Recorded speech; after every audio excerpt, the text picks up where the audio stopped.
¿Cómo estás, Mercedes? Bienvenida. ¿Cómo va? Hola, ¿cómo les va? Muchas gracias por la invitación. Un placer para nosotros que puedas estar. Gracias. ¿Qué es la epigenética? La epigenética es aquella ciencia que estudia básicamente los cambios que se dan en el ADN. No necesariamente en la secuencia, no necesariamente en los genes, sino que se van agregando con posterioridad. Siempre nosotros utilizamos algo muy didáctico en el consultorio para explicarle a los pacientes. Nosotros heredamos una biblioteca que consta de 23 libros que vienen del padre y 23 libros que vienen de la madre. Y permanentemente uno está leyendo esos libros para ver cómo trabaja el organismo. Yo le digo a las pacientes que la epigenética es como los anteojos. Uno puede tener unos anteojos con una graduación correcta, puede tener con más o con menos aumento. Y eso hace que la interpretación de ese libro sea diferente. ¿Tá? ¿Se entiende? Sí. Entonces, el libro no se cambia, ¿tá? No cambia el ADN. Lo que cambia es cómo nosotros interpretamos ese ADN. Por eso la epigenética tiene básicamente dos mecanismos que agregan al ADN o sacan cosas, pero por la periferia, por afuera. Y eso hace que cuando uno tenga que leerlo, lo lea mal. Esta lectura puede ser para activar genes, puede ser para suprimir genes o puede ser para silenciar genes. Entonces, nosotros estamos todo el tiempo en contacto con la epigenética. Y este contacto y esta modificación que hace la epigenética puede ser evolutiva para bien y puede ser evolutiva para mal. ¿Se entiende? No es que todo hay antepasados que tuvieron enfermedades gracias a las cuales nosotros ya no nos enfermamos. Ya no nos enfermamos. ¿No? Por una cuestión genética. Exacto. Bien. Y que vamos haciendo adaptaciones. Pero hay cuestiones que nosotros vamos ahora absorbiendo y esos nos van llevando a enfermedades. Hay más de 100 tipos, 150 tipos de enfermedades ya reconocidas por la epigenética. ¿Sí? ¿Quiénes tienen la capacidad de poder agregarle este condimento o poder cambiarle el aumento a los anteojos? Son el agua, el ambiente, la actividad física, lo que comemos, las radiaciones, los diferentes tipos de químicos. Todo eso tiene capacidad de poder modificar esta lupa con la cual leemos nuestros libros. Casi todo. Wow. O sea que estamos seriamente complicados en la actualidad pensando en las radiaciones, en la alimentación, en el aire que respiramos, en lo que está pasando en el cielo y los cambios que se van dando. Exactamente. Por eso es que es algo que vivimos, convivimos con esto, ¿sí? Nosotros lo estudiamos mucho en lo que tiene que ver algo positivo, por ejemplo, y es dentro del útero, ¿sí? Dentro del útero es donde hay una máxima expresión de la epigenética. ¿Por qué? Porque el embrión es toda la información genética, pero la activación de esos genes en más o en menos los determina el útero. Eso se ve clarísimo en aquellas pacientes que llevan adelante un embarazo con óvulos o esperma donado. El niño nace igual a la madre, entonces si le hacemos un ADN no es compatible, pero sí en sus características físicas, posición de los ojos, posición de las orejas, boca. ¿Por qué? Porque la activación del gen es de acuerdo a lo que el útero le dice. Wow. Que es muy interesante cómo actúa. Ahora también lo vemos en enfermedades como la obesidad, la hipertensión, diabetes, el cáncer. Todo eso está condicionado mucho por la epigenética. Hoy se sabe que han aumentado mucho estas enfermedades. ¿Por qué? Porque hay modificaciones que se han agregado a la cadena de ADN que tienen que ver con esto. Claro. Por eso hoy es muy común, hoy 1 de cada 7 mujeres vamos a desarrollar cáncer de mama. Entonces vos decís, wow, una cifra, sí, acá somos 3, 2 más, 5 en la cuadra, ya tenemos 3. Claro. Entonces eso es lo que a uno lo lleva a pensar y por eso me pareció interesantísima la propuesta de ustedes de entender que nosotros podemos cambiar el curso de esas cosas. Me quedo con una inquietud. ¿En el canal de parto, a la hora de parir, la mamá transmite también ahí? Transmite también. ¿Sí? ¿Forma parte también de la epigenética o no? Sí, no transmite genes, sí transmite activación, modificaciones en más o en menos. Wow. Durante toda la gestación se produce este fenómeno, ¿sí? Yo siempre le digo a la paciente, el embrión es una hoja en blanco. Como la escribe, dependerá del útero. Claro. Entonces, nosotros vemos el producto final. Entonces, por eso es determinante. Por eso, en una embarazada es lo que más se conoce. El tema de la alimentación, del cigarrillo, del alcohol, de la actividad física. Pero después que salimos del embarazo, uno pierde esa, porque uno lo hace porque tiene el objetivo que es su bebé. Pero cuando salimos de eso, perdemos esta cuestión. Nosotros lo vemos mucho en nuestra especialidad, que hay muchos pacientes hoy con infertilidad. Y uno dice que antes no se conocía, antes no se hablaba. Hoy vemos pacientes de 21 años, 19 años, 28 años. Algo está pasando. Y lo que tiene esto, que leía también hace poco un autor muy interesante, y es que estos cambios se heredan. ¿Tá? Entonces, como se heredan, nosotros lo podemos transmitir de generación en generación.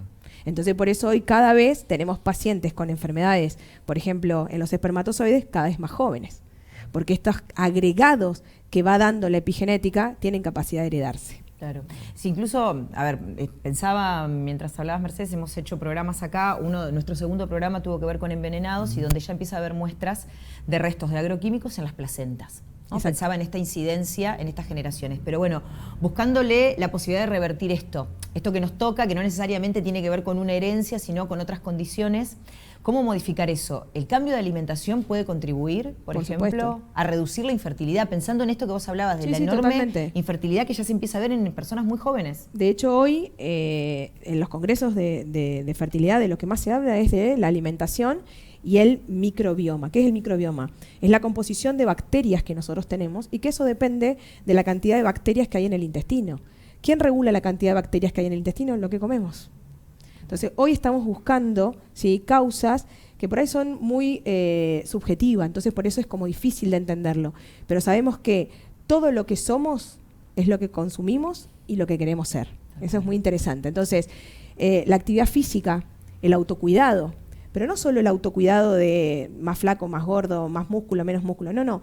El autocuidado también en el aspecto emocional, ¿tá? Hoy el autocuidado en decir, bueno, esto es mi cuerpo, pero tengo que cuidarlo. Tengo que no solo pensar en la alimentación, en la actividad física, sino también en aprender a controlar las emociones, a poder manifestarlas, a poder decirlas. O sea, hoy estamos volviendo a una visión integral del paciente, que creo que eso es lo más interesante de esto. Por eso a mí me apasiona la genética, porque en verdad hoy se cree y en un futuro que se van a explicar todas las enfermedades por cambios genéticos.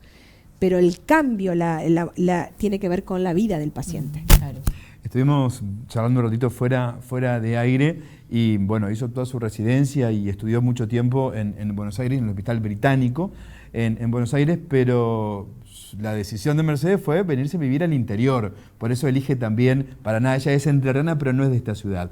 ¿Qué crees vos que aporta el interior del país en localidades no tan grandes como Paraná o el interior de Entre Ríos? Creo que aporta dos cosas. Uno es lo afectivo y lo emocional, ¿sí? En las ciudades grandes es muy difícil, hay veces, fomentar las relaciones. No es que no se pueda, pero es más difícil. De repente uno paso por tu casa, te veo un ratito.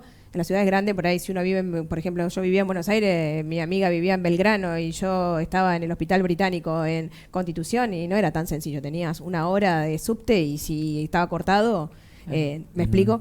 Y por otro lado también esta posibilidad de tener pausas, ¿sí? Pero bueno, también depende cómo uno las pueda usar esas pausas, ¿sí? Que en las ciudades grandes, por ejemplo, el hospital funcionaba de 8 a 5 de la tarde. Y acá de repente yo buscaba tener la posibilidad de decir, bueno, al mediodía corto, puedo buscar a mis hijas del colegio, puedo almorzar y después seguir. Entonces, hay cuestiones que hacen también y que no son solo, digamos, en las grandes ciudades. Te lo pregunto para que también podamos entender todos que eso también tiene que ver con la epigenética. Exacto, eso también tiene que ver con la epigenética. Entonces, buscar, y hoy más que nunca se hace, es buscar calidad. ¿tá? Y no necesariamente porque hagamos medicina en Buenos Aires o porque tengamos hoy, de hecho hoy el mundo está haciéndose virtual justamente para esto, para no tener que la gente tener esta movilidad y todo lo demás, de estar en grandes masas y todo lo demás. Pero bueno, creo que también pasa por ahí. Yo buscaba esto, buscaba un poco hacer una... Claro, exacto, tal cual. ¿Qué le pasa a tus pacientes cuando vos les haces este planteo? Cuando vienen dos pacientes o cuando viene una pareja que hay un problema de infertilidad y en realidad lo que te dicen es no hay antecedentes en mi familia. En mi casa somos 5 hermanos, mi abuela tuvo 10 hijos y de repente vos tenés que empezar a explicarle que hay otros factores que también inciden y que hay, porque no hay mucho registro de esto. Claro. Esto es lo que está pasando, no hay registro. Es muy buena tu pregunta, ¿por qué? Porque es la parte más difícil. Claro. Porque el paciente quiere que vos le pidas el estudio más complejo, el estudio genético más complejo, el FISH de los espermatozoides para ver qué ADN tiene el espermatozoide, y a veces pasa por decirle, necesitamos que cambies tu conducta de vida. ¿sí? Y nosotros sabemos y tenemos clarísimo nuestra especialidad que hay veces el buscar un hijo es el único momento en el cual el paciente hay veces se abre a pensar en un cambio de calidad de vida, que otras especialidades no lo tienen. Solo por un hijo lo haces. Solo por un hijo lo haces. Pero no tiene que ser un cambio para eso, tiene que ser un cambio para entender que la calidad de vida condiciona muchas cosas. Entonces por ahí no es difícil y vemos pacientes que se enojan y tenemos que trabajarlo con la psicóloga, que le decimos, necesitamos que bajes el 10% de tu peso corporal, porque el aumento de peso activa toda la parte metabólica, nos baja la tasa de implantación, aumenta los estrógenos dando vuelta, no permite que el bebé tenga un correcto desarrollo, predispone a ciertas enfermedades intrauterinas. Te puedo decir una lista y no es para asustarlo al paciente, es para decirle necesitamos que modifiques tu calidad de vida, porque va a modificar la epigenética de ese niño.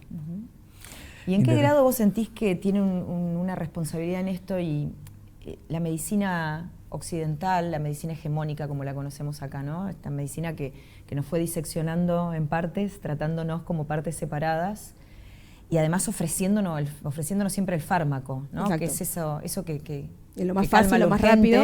Me imagino que hay una cantidad de pacientes tuyos que lo que te piden es qué droga necesito, qué medicamento necesito tener para resolver mi problema. Y ahí es donde la medicina occidental se queda sin respuestas. Sin respuesta. Por eso, creo que nosotros hoy tenemos que... yo entiendo siempre todo como un proceso.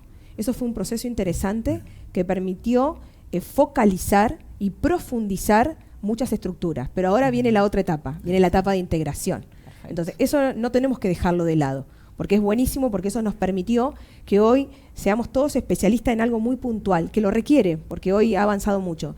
Pero no debemos perder la integración.